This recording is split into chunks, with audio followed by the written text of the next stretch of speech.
I was absolutely convinced that I was going to be a loser. I was thinking about my future and I was like, man, like, what am I going to be? How does someone go from being convinced they would be a loser to being one of the top media icons Joe in the Rogan world? is a media phenomenon. It's like 190 million downloads Getting a a month. billion downloads a year. That number's crazy. We all know the guys who worship anything Joe Rogan does. Yeah, legit. But honestly, that's never been me. But if you take a look at his daily lifestyle, it's no wonder he's gotten to where he's at. He triples the views of top media networks. He's had careers in TV, comedy, and martial arts, and seems to master anything he tries. Danger! I watched countless hours of his content, and it's not all inspiring. How about a ball of meat that gives you butter? But his formula for success seems so simple that I had to see if it actually works. Most of his lifestyle can be attributed to 3 key values. The first being discipline.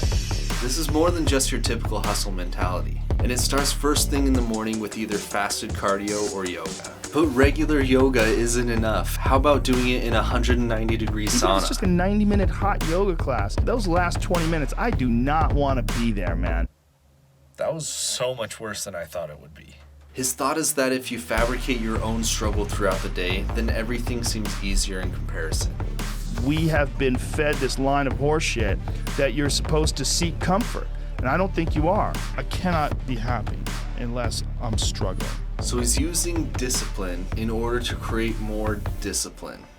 After workout number 1, Joe's a big believer in using saunas and recently even ice baths as part of his routine. And while these do have a lot of health benefits, the main purpose here is to build mental toughness. So discomfort is the goal here.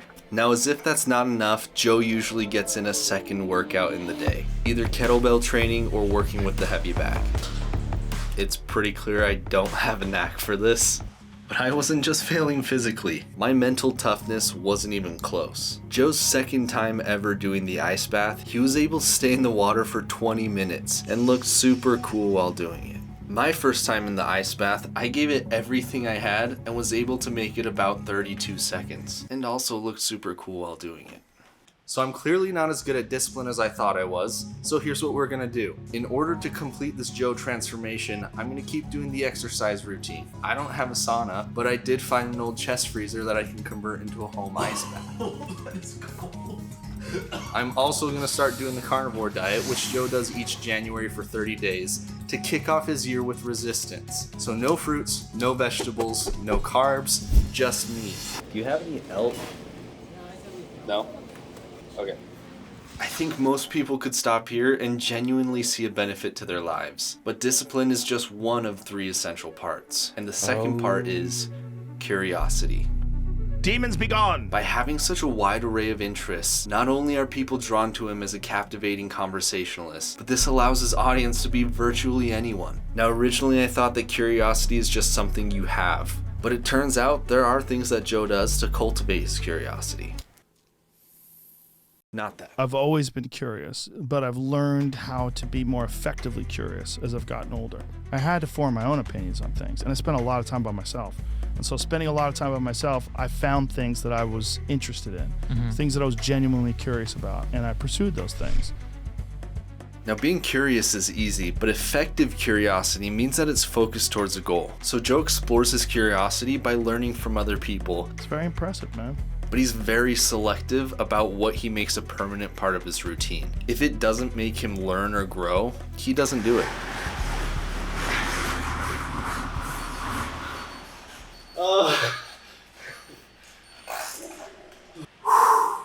So doing these things hasn't necessarily gotten easier, but knowing that it's for the goal of discomfort and discipline, it has made it easier to give that extra push at the end. So this week I've been doing 2 ice baths a day for shorter time periods just to get over that initial resistance response, that fear of like actually getting in the water.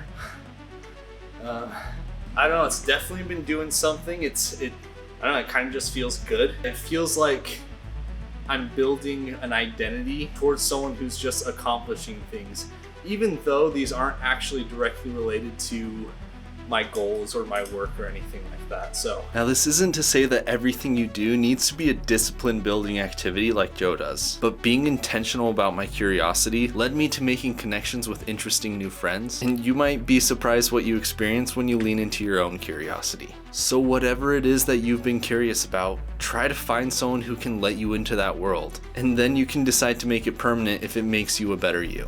In my opinion, being curious is like a social superpower, and I think it's because people like people who are genuinely interested in their interests. Okay, so this is the point where I had a realization about Joe's accomplishments, and it's gonna sound a little crazy. None of Joe's major accomplishments were even intentional. I know this is kind of a ridiculous statement to make considering his track record. Mike Tyson didn't accidentally win the heavyweight title, and Elon Musk didn't accidentally become the richest man in the world. And I wouldn't say that Joe's accomplishments were accidental either, but Joe's success was a secondary result of how he was living. This is why the third and arguably most difficult part of this success formula is authenticity. This is the glue that holds all three of these pieces together. Because once Joe knows what he wants, he isn't afraid to chase after it relentlessly, regardless of public opinion. In the beginning, I just did it because that's what I wanted to do, and no one was listening. It's authentically what I'm interested in, and that resonates. Even the most disciplined and curious people can lack authenticity, and without that strong sense of self, you may not have the courage to pursue the things you really want, especially when it goes against societal norms. Truly authentic people can't help but live the way they want, and maybe I'm being dramatic, but I think success is drawn to that. Now, I can't say that I know how to build authenticity, but I think part of it comes from increasing your self-awareness. Now, aside from meditation and breathing exercises done in his saunas, Joe often uses sensory deprivation tanks in order to reach a state of deep reflection. So this marks about 3 weeks since I started this routine, and honestly, I think about every part of this has been good for me. So I'm about to start a different fitness routine, so I'm stopping this for now, but I'm definitely going to keep up like the ice baths. I haven't reached the 20-minute goal yet, but I definitely have been making major progress. And I'm not gonna solely do kettlebells and yoga for my workout routines, but I actually did enjoy them, and I'll probably incorporate them in my weekly routine. My experience with the carnivore diet was 2 weeks of rocket fuel coming out of your booty hole. Ah, jeez. In any case, this likely won't be something that's attained overnight. But in the 3 weeks that I adopted his routine, I started to feel more confident in doing the things that I wanted, regardless of fear or discomfort. My kicks never got better, but did motivate me to start stretching more often. So I think you should try living like Joe Rogan, especially if you're someone who's in need of discipline, someone who's in need of direction, or if you're someone in need of confidence to pursue your passion. And as a final thought, you may not become Joe Rogan in 3 weeks or 30 days or whatever, but when it comes to the longevity and holding on to that discipline, here's what he has to say about it. I've had people say to me, like, why do you do so many jobs? Why do you have so many things you do? Like, why do you keep moving? Why do you do so much? Because I remember being scared. I remember being broke. I remember having no idea where the fuck the money was coming from or what my future was going to be. And I was always terrified of being a loser. That's that feeling of not succeeding is what motivates you. If you don't have those experiences, you're not going to have the real resolve that it takes to make it, the grit and determination that it takes to move forward. And if you don't have that, any success that you do have, you're not going to appreciate. Nothing comes easy. And if it does come easy, it's not, you don't have it. You don't really have it. Nothing comes easy.